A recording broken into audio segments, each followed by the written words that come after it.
and welcome back to the Book Club, the club where we talk about books that have been recently reading and enjoying. Let me know what you've been recently reading, and if you've read what I'm about to talk about, let me know in the comments what you thought about it. Days at the Morisaki Bookshop is such a stunning book to read. It's got no real start and finish, it's just a glimpse into someone's life. It's warm, it's brilliant, and I would highly recommend reading this. Days at the Morisaki Bookshop takes place in Japan. It follows the main character who just recently went through a really bad relationship situation that is honestly just brutal, and it makes you feel so bad for the character, but it sends them into a sort of depression, low spiraling point in their life. They leave their job, they move city back to where their uncle works in a bookshop. And this is just honestly such a warm concept. It's an old rundown bookshop with classic first edition books everywhere.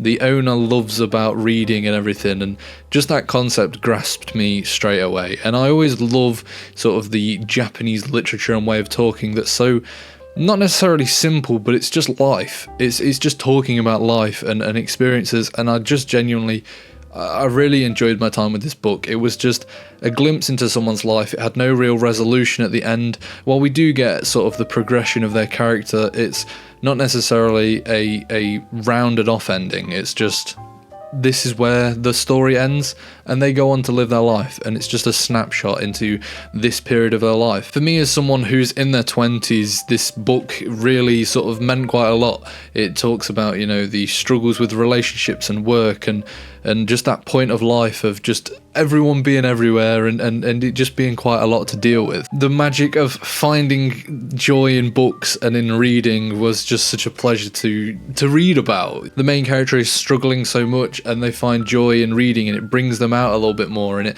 makes them forget about their past troubles. And I just really liked that. I thought it was a brilliant concept. I thought it was written about really well.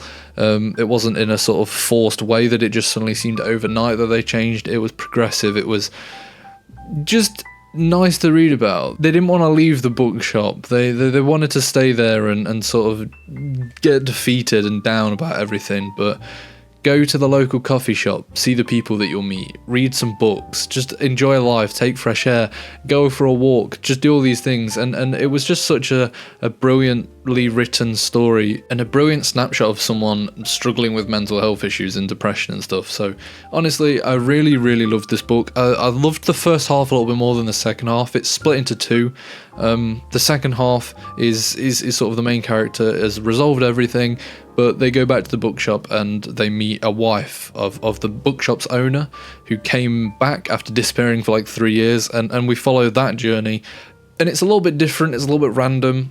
It doesn't necessarily add much to the character or anything like that. It's more so just rounding off a different story, which is completely okay, and it's still enjoyable. I just really prefer the first half of it. I enjoyed seeing the main character's progression and their way out of this sort of slump that they got into. So overall, if you're looking for a quick read that is just nice, it's just a nice story, then I definitely recommend Days at the Morisaki Bookshop. Anyway, if you've read this already, let me know what you thought about it in the comments below, and I will see you next time on the Book Club.